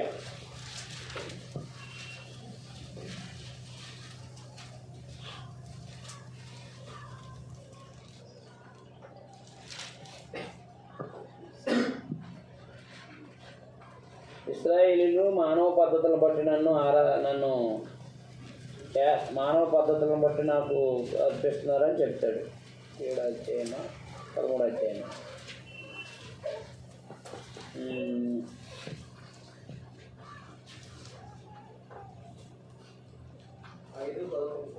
రైట్, చూడండి ఒకసారి. 5:11 అండి.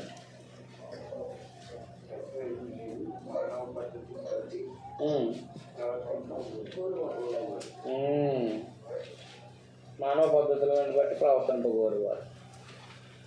మానవ పద్ధతిలో మీ పద్ధతి అదే మనసుకు వచ్చినట్టుగా చేస్తున్నారని కూడా చెప్తాడు. 5:11 ఎఫ్రాయిములు మానవ పద్ధతులను బట్టి ప్రవర్తింపగోరుతున్నారు, వారికి అధిక శ్రమ, వారి శిక్షణ కూడా ఉంటారు.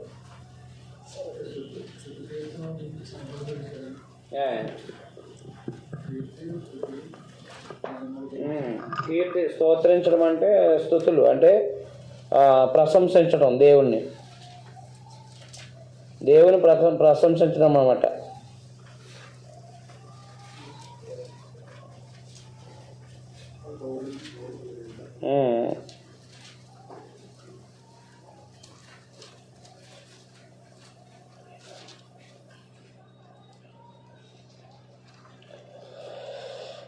స్తోత్రం అన్న స్తుతులన్న ఒకటే. స్తుతించడం అంటే ఆయనకి ప్రశంసించడం అన్నమాట. స్తుతి మహిమ.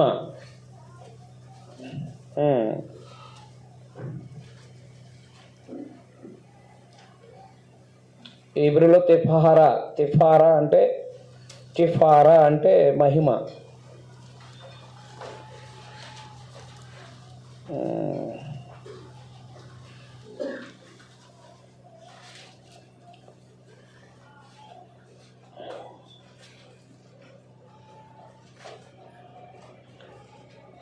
గౌరవించటము అని అర్థం.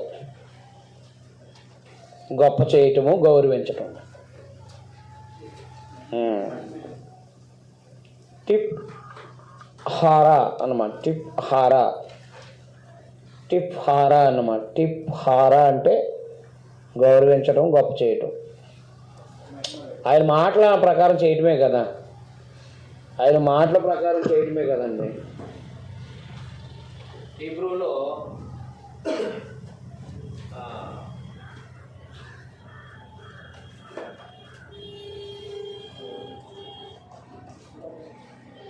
టిప్ హారా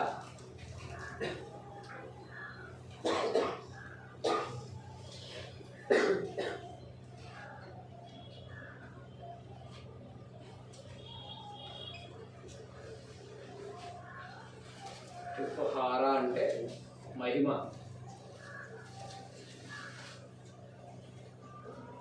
ఇప్పుహార అంటే మహిమ.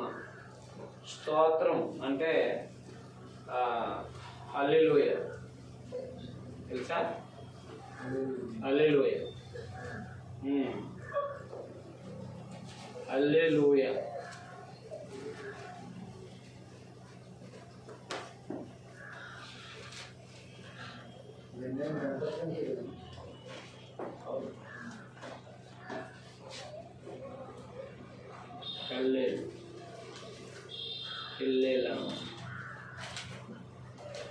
హల్లెలూయా అంటే యెహోవాను స్తుతించడం.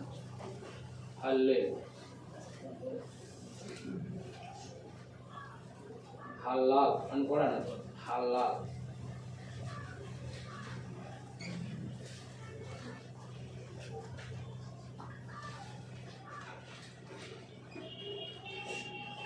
హల్లాల్ అంటే స్తుతులు, స్తోత్రం లేకపోతే ప్రశంసించడం అనమాట. హల్లాల్ అంటే అనమాట. హల్లెలూయా అని ఉంది కదా. హల్లాల్ అంటే స్తుతి, యా అంటే యెహోవా, యెహోవాను స్తుతించండి అని అర్థం. హల్లాల్ అనమాట.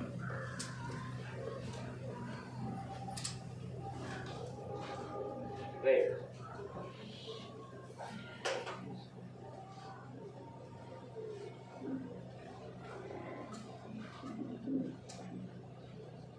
కీర్తి అంటే పేరు.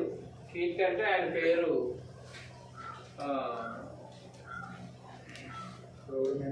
ప్రకటించడం. అదే కీర్తి అంటే పేరు. పేరుని అదే ప్రకటించడం, వ్యాపింపజేయడం. నేను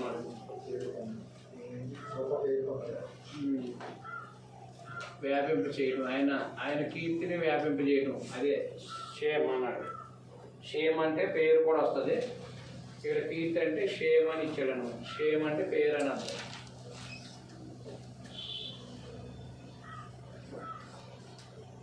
ఆయన పేరుని మహిమపరచండి, ఆయన పేరుని గౌరవించండి అని చెప్పాడు అనమాట.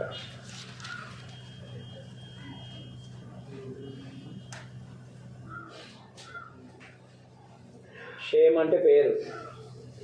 షేమ్ అంటే హెబ్రూలో పేరు. ఆయన పేరుని, ఆయన కీర్తి, ఆయన పేరుని, ఆయన కీర్తిని ఆయన వ్యాపింపజేయమని చెప్పడం అన్నమాట. ఆయన పేరుని కీర్తించండి, మహింపరచండి. రైట్.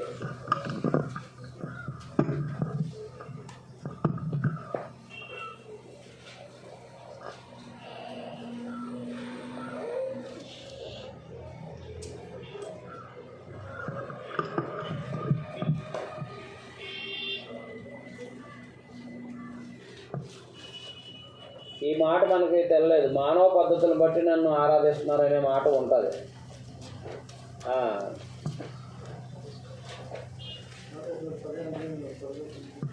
చూద్దాం. అదండి చదవండి.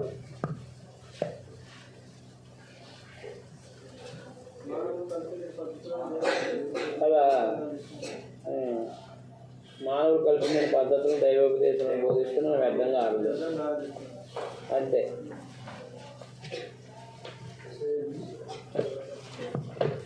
మత్తయి సువార్త 15:6 కూడా ఉంటుంది కదా, అదే అక్కడ చెప్పాడు. అలాగే మానవ పద్ధతులను బట్టి దేవుణ్ణి ఆరాధించకూడదు. గుర్తుపెట్టుకోండి, విగ్రహాలకు సంబంధించిన దాన్ని బట్టి దేవుణ్ణి ఆరాధించకూడదు. సరే, బ్రేక్ తీసుకోండి. తర్వాత మనం అయితే అయిపోయిందా? 13 అవ్వలేదు. 13 అధ్యాయం చదువుకున్నాక బ్రేక్ తీసుకోండి. 13 అధ్యాయము. నాకు కీర్తి, నా పేరుకు స్తోత్ర మహిమలు కలుగుటకై వారు నాకు జన్మగా ఉన్నట్లు ఇశ్రాయేల్ వంశస్థులందరినీ యూదా వంశస్థులను నడుమును కట్టిన రీతిగా అంటూ చేస్తుంది. కానీ వారు నా మాటలు వినకపోయి ఉన్నారు. యెహోవా సెలవు. కాబట్టి వారితో చెప్పాల్సిన మాట ఏదనగా, ఇశ్రాయేల్ దేవుడిని యెహోవా సెలవిస్తున్నాడు, ప్రతి సిద్ధేయు ద్రాక్షరసంతో నింపబడును. ప్రతి సిద్ధే ద్రాక్షరసం నింపబడునని మాకు తెలియదా అని వారు నీతో అన్నిళ్ళ. నువ్వు వారితో ఈ మాట చెప్పు. యెహోవా సెలవిస్తుందేమనగా, ఈ దేశ నివాసులందరినీ, దావీదు సింహాసనం మీద కూర్చుంటూ రాజులనేమి, యాజకులనేమి, ప్రవక్తలని, యెరూషలేము నివాసులందరినీ నేను మత్తులుగా చేయబోతున్నాను. అప్పుడు నేను తండ్రులను కుమారులను అందరిని ఏకంగా ఒకరి మీద ఒకరు పడద్రోయుదునని యెహోవా సెలవిస్తున్నాడు. వారిని కరుణింపకుండా శిక్షింపబోయాను, వారి ఎల్ల జాలిపడక నేను వారిని నశింపజేసేదను. చెవికి వినండి, యెహోవా ఆజ్ఞ ఇస్తున్నాడు, గర్వపడకండి. ఆయన చీకటి కమ్మజేయక మునిపే మీ కాలు చీకటి కొండలకు తగలక మునిపే వెలుగు కొరకు మీరు కనిపెట్టుచుండగా ఆయన దాని గాఢాంధకారముగా చేయక మునిపే మీ దేవుడిని యెహోవా మహిమ గలవాడని ఆయన కొనియాడుడి. అయినను మీరు ఆ మాట వినడంలో మీ గర్వాన్ని బట్టి నేను చాటును ఏడ్చుదును. యెహోవా మంద చెరపట్టబడినందున నా నేత్రం బహుగా వలపోయిచ్చు కన్నీరు విడుచు ఉండును. రాజును తల్లి అయిన రాణిని చూసి ఇట్లనము, మీ శిరోభూసరాలు తల మీదనున్న మీ సుందర కిరీటం పడిపోయాను, తొంగి కూర్చుండి. దక్షిణ దేశ పట్టణంలో మోయబడి ఉన్నాయి, వాటిని తెరవగలవాడు ఎవడూ లేడు. యోధావారు అందరూ చెరపట్టబడి ఏమీ లేకుండా సమస్తం కొనుపోబడిను. కళ్ళెత్తి ఉత్తరం నుండి వచ్చున్న వారిని చూడండి. నీకు ఈబడిన మంద, నీ సౌందర్య మంద ఎక్కడనున్నది? నీవు నీకు స్నేహితులుగా చేసుకున్న వారిని ఆయన నీ మీద అధిపతులుగా నియమించినప్పుడు నీవేం చేసి పెదవు? ప్రసవించు స్త్రీ వేదన వంటి వేదన నిన్ను పట్టును కదా. నీవు నాకేలా సంభవించదని నీ మనసులో అనుకునేలా నువ్వు చేసిన విస్తారమైన దోషాలను బట్టి నీ బట్ట చెంగులు తొలగిపోయాను, నీ మడిమెలు సిగ్గునందాను. కూసు దేశస్థుడు తన చర్మం మార్చుకోనగలడా? చిరుతుపులు తన మచ్చలను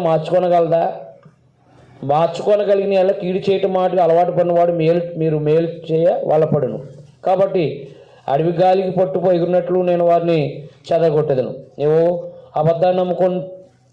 అబద్ధాన్ని నమ్ముకొనుచు నన్ను మరిచితివి గనక ఇది నీకు వంతు, నా చేత నీ కొలవబడిన భాగమని యెహోవా సెలవిస్తున్నాడు. కాబట్టి నీ అవమానం కనబడినట్లు నీ బట్టల చెంగులు నీ ముఖం మీదకి ఎత్తుచున్నాను.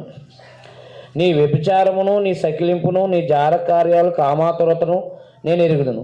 పొలంలోనున్న మెట్ల మీద నీ హేయక్రియలు నాకు కనబడుచున్నవి. యెరూషలేమా, నీకు శ్రమ, నీవు పవిత్రపరచుకున్నవు. ఇక ఎంతకాలం ఇలాగ జరుగును అన్నాడు.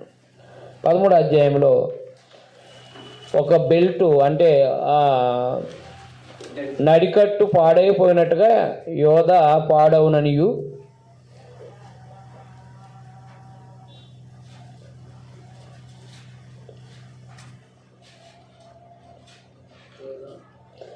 యోధ ఒక బెల్ట్ పాడైపోయినట్టుగా పాడవుననియు,